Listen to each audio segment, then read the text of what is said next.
दोस्तों मैं फराज मलिक कुछ खबरों के साथ एक बार फिर आपके सामने हाजिर हूँ। कई सारी खबरें हैं और उन पर आप लोगों का ओपिनियन भी जानना है, लेकिन शुरुआत जो है वो एक वायरल वीडियो से करना चाहेंगे। सोशल मीडिया पर आज ये वीडियो सुबह से वायरल हो रहा है। पश्चिम बंगाल के बीरभूम का ये वीडियो बताया जा रहा है। दो यात्री इंटरसिटी एक्सप्रेस में सफ़र कर रहे हैं और आपस में लड़ भी रहे हैं।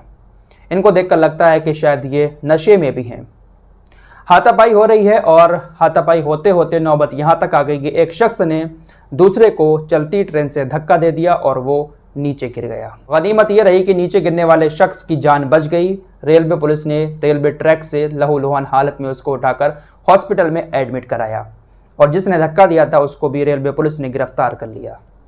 लेकिन शायद ये लोग शराब के नशे में थे और आजकल इंसान इतना ज़्यादा पत्थर दिल हो गया है कि ज़रा ज़रा से लड़ाई झगड़ों में जान लेने पर उतारू हो जाता है।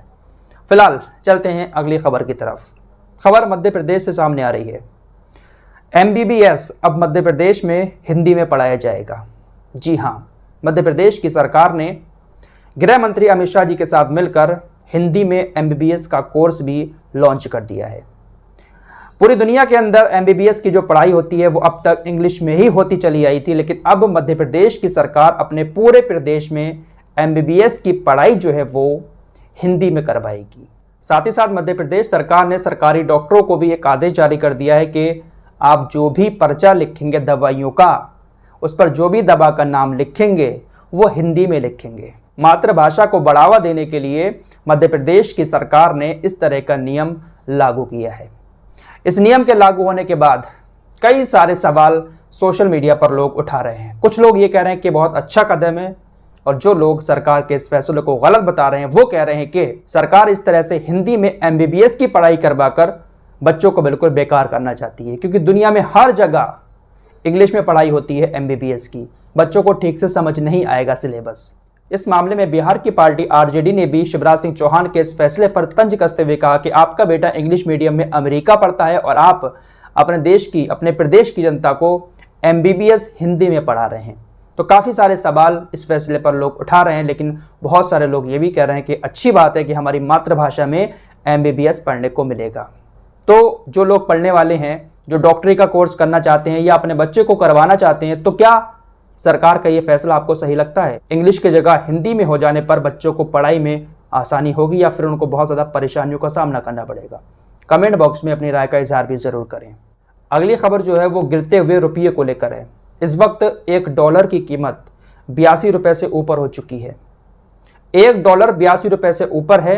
जब 2014 में प्रधानमंत्री मोदी जी की सरकार सत्ता में आई थी तो उस वक्त तकरीबन 54 रुपये $1 की कीमत हुआ करती थी, लेकिन अब 82 रुपये से ऊपर निकल चुकी है और ये रिकॉर्ड है। इस गिरते हुए रुपये का असर हमारे देश की अर्थव्यवस्था पर, हमारे देश की महंगाई पर भी काफ़ी असर डालता है, लेकिन इस पर वित्त मंत्री निर्मला सीतारमण का कुछ और ही कहना है। निर्मला सीतारमण अमेरिका दौरे पर गई हुई थी। वहां पर एक प्रेस कॉन्फ्रेंस में पत्रकार साहब ने पूछ लिया कि मैम, ये जो रुपया गिर रहा है इस पर आपका क्या कहना है? तो निर्मला सीतारमण जी कहती हैं कि रुपया गिर नहीं रहा है बल्कि डॉलर बढ़ रहा है, डॉलर मजबूत हो रहा है, इसलिए हमको रुपया छोटा लग रहा है।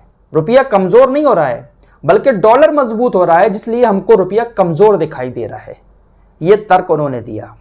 कुछ दिन पहले प्रधानमंत्री मोदी जी ने भी कुछ ऐसा ही बयान दिया था ठंड को लेकर, कि हम लोग कहते हैं कि अरे भाई इस बार ठंड ज़्यादा पड़ रही है। मोदी जी ने कहा कि ठंड ज़्यादा नहीं पड़ रही है, ठंड जैसे पहले पड़ती थी वैसे ही अब की बार भी पड़ रही है, लेकिन हमारी ठंड सहने की क्षमता कम हो गई है। ठंड उतनी ही पड़ रही है जितनी पहले पड़ती थी, आज भी उतनी ही पड़ रही है। तो कुछ इस तरीके का लॉजिक भी प्रधानमंत्री मोदी जी ने लगाया था कि ठंड हर बार एक सी पड़ती है, बस हम लोगों की अंदरूनी क्षमता कम हो गई है। तो इस मैटर पर आप लोग क्या कहना चाहेंगे, इसके बारे में भी कमेंट बॉक्स में अपनी राय ज़रूर दें।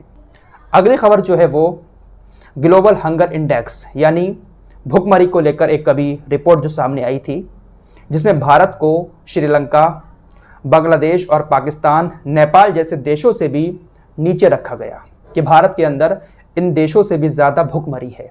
इस रिपोर्ट के सामने आने के बाद अब केंद्र सरकार ने इस पर अपना जवाब दिया है। केंद्र सरकार ने इस रिपोर्ट को बिल्कुल गलत बता दिया है और कहा है कि ये भारत की छवि को नीचा दिखाने वाली रिपोर्ट है। जो भारत श्रीलंका की मदद कर रहा है, श्रीलंका के अंदर भुखमरी फैली हुई है, पाकिस्तान के अंदर भी बाढ़ के बाद भुखमरी जैसे हालात हैं, इन देशों में इतना सब कुछ हो रहा है, लेकिन इसके बावजूद भी ये देश भारत से अच्छे कैसे हो सकते हैं। भारत सरकार ने इस रिपोर्ट को सरासर गलत बता दिया है कि ये रिपोर्ट सिर्फ भारत की छवि को नीचा दिखाने वाली रिपोर्ट है। भारत का स्थान इन देशों से नीचे कैसे हो सकता है। हमारे यहाँ तो बहुत अच्छा है सब कुछ, लेकिन पाकिस्तान, श्रीलंका जैसे देशों में तो हालत बहुत ख़राब है। तो सरकार ने इस रिपोर्ट को बिल्कुल गलत बता दिया है कि हमारे यहाँ सब कुछ ठीक है।